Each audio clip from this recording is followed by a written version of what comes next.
Court case part 2।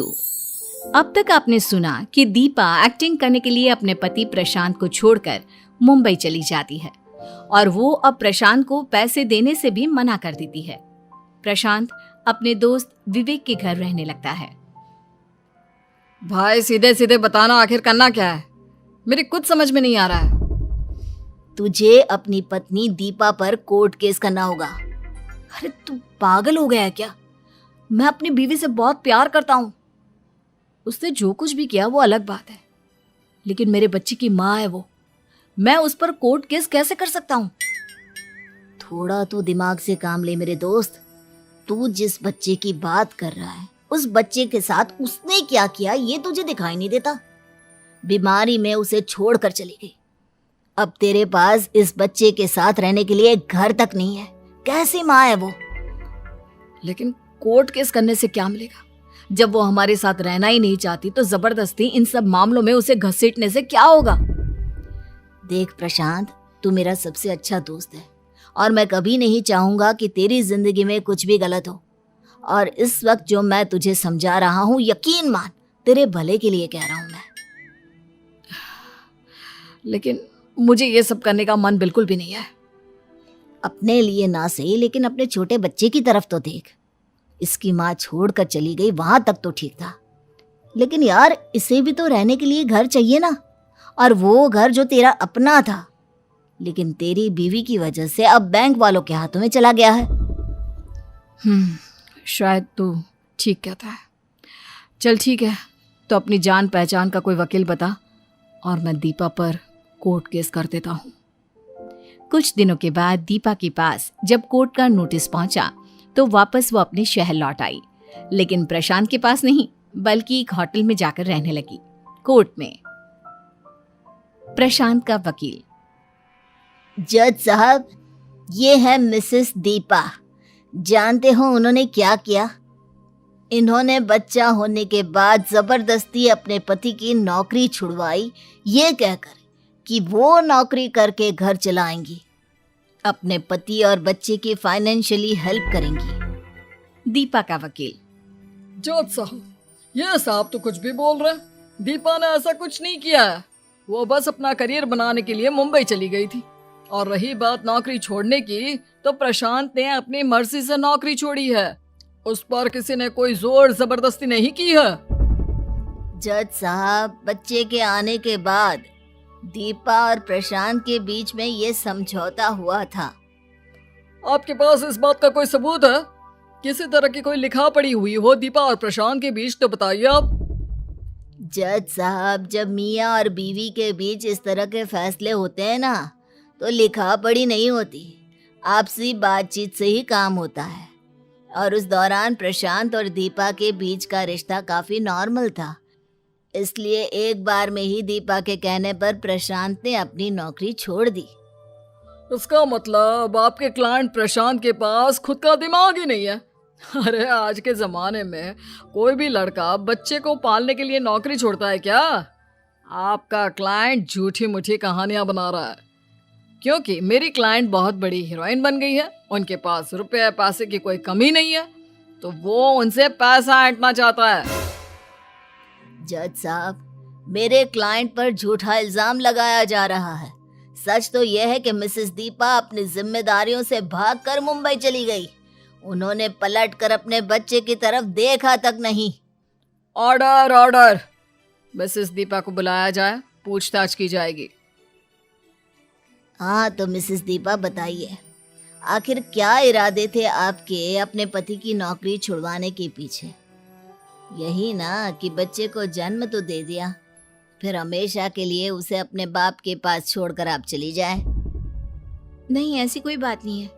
मैं सिर्फ अपना करियर बनाने के लिए मुंबई गई थी और प्रशांत ने नौकरी बच्चे की देखभाल के लिए छोड़ी थी। तो आप मानती हैं कि प्रशांत ने नौकरी आपके और प्रशांत के बच्चे के लिए छोड़ी थी? तो एक बात बताइए मिसेस दीपा, अगर आप मुंबई रहने लगी थी तो आप अपनी फैमिली को भी तो अपने साथ ले जा सकती थी। हाँ, लेकिन मैं एक एक्ट्रेस हूँ, मुझे कई सारी बातें मीडिया से छुपा कर रखनी पड़ती है। सुना आपने जज साहब, मिसेस दीपा की बातों से साफ साफ जाहिर होता है कि सिर्फ मीडिया और इंडस्ट्री से इस बात को छुपाने के लिए कि वो शादीशुदा हैं, उन्होंने अपने पति और बच्चे को यहीं छोड़ दिया। ऑब्जेक्शन माय लॉर्ड, मेरे क्लाइंट पर उल्टे सीधे इल्जाम लगाए जा रहे हैं। उनके कहने का ये मतलब बिल्कुल नहीं है। और ठीक है, अगर वो मुंबई में अकेली भी रहती हैं तो इससे ये कैसे साबित होता है कि उन्होंने अपने पति और बच्चे की जिम्मेदारी से हाथ पीछे कर लिए? वो इस तरह साबित होता है माय लॉर्ड कि मिसेस दीपा ने घर की ईएमआई के लिए पैसे देना बंद कर दिया, जिसकी वजह से उनके पति और बच्चे को अपना घर छोड़ना पड़ा और वो अपने एक दोस्त के घर में रहते हैं। मिस्टर प्रशांत को बुलाया जाए। आगे की कार्यवाही के लिए उनसे पूछताछ की जाएगी। मिस्टर प्रशांत, क्या कहेंगे आप? नौकरी छोड़कर बैठे हैं और सारा इल्जाम बीवी के ऊपर। कमाल के आदमी निकले यार आप तो। मैंने ऐसा कुछ नहीं किया है। मैं अपनी बीवी से बहुत प्यार करता हूँ और मैं हमेशा से चाहता था कि वो हमारे साथ रहे, लेकिन हीरोइन बनने का फितूर उसके दिमाग में ऐसा चढ़ा कि वो अपने परिवार को ही भूल गई। देखिए मिस्टर प्रशांत, ये कोर्ट है और यहाँ पर इमोशनल बातों के लिए कोई जगह नहीं। आप ये बताइए कि आपके घर की ईएमआई ना देने की वजह से आपका घर बैंक वालों ने वापस ले लिया या फिर कुछ और ही मसला है? आप कहना क्या चाहते हैं वकील साहब? और क्या बात हो सकती है? कहीं ऐसा तो नहीं कि आपने सारा पैसा अय्याशियों में उड़ा दिया हो और कर्जा ना चुका पाने के कारण बैंक ने आपका घर जब्त कर लिया? जज साहब, ये मेरे क्लाइंट से किस तरह की बात की जा रही है? मैं आपको साफ साफ बता चुका हूँ कि मिसेस दीपा ने घर की ईएमआई के पैसे नहीं दिए और इसलिए बैंक ने मिस्टर प्रशांत और मिसेस दीपा का घर जब्त कर लिया।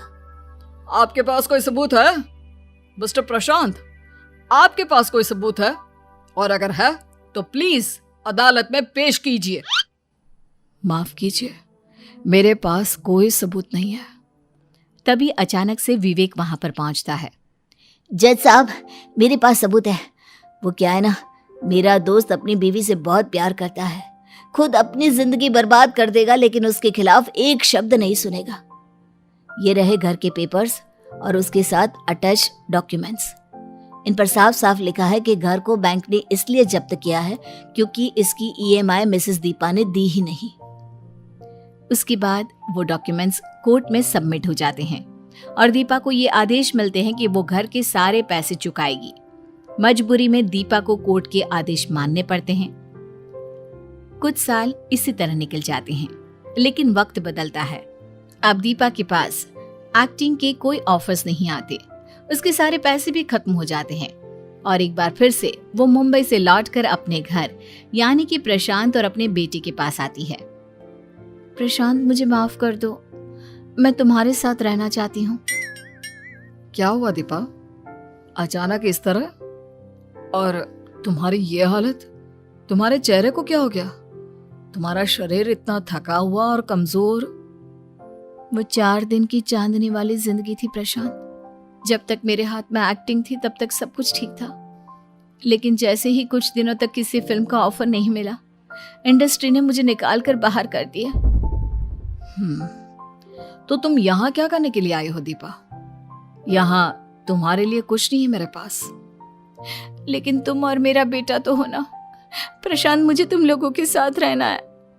देखो दीपा, मैंने तो हमेशा तुमसे प्यार किया और तुम्हारी हर गलती को माफ कर दिया, लेकिन अब सवाल हमारे बेटे का है और मैं अपने बेटे के साथ रहूंगा। मैं भी तो तुम्हारे और अपने बेटे के साथ रहना चाहती हूँ। तभी प्रशांत और दीपा का बेटा वहां पर आ जाता है। बेटा, तुम मम्मा के साथ रहोगे ना? देखो, मम्मा तुमसे बहुत प्यार करती है। नहीं, अब बहुत गंदी है। अब मुझे छोड़कर चली गई थी। अब मुझे आपके साथ नहीं रहना, मुझे पापा के साथ रहना है। प्रशांत, प्लीज मुझे माफ कर दो, मुझे अब तुम लोगों के साथ रहने दो। नहीं दीपा, बहुत देर हो चुकी है। याद करो वो दिन, मैंने तुम्हारे सामने कितने हाथ जोड़े थे, लेकिन तुमने मेरी एक बात नहीं सुनी। अब मैं दोबारा तुम पर भरोसा नहीं कर सकता।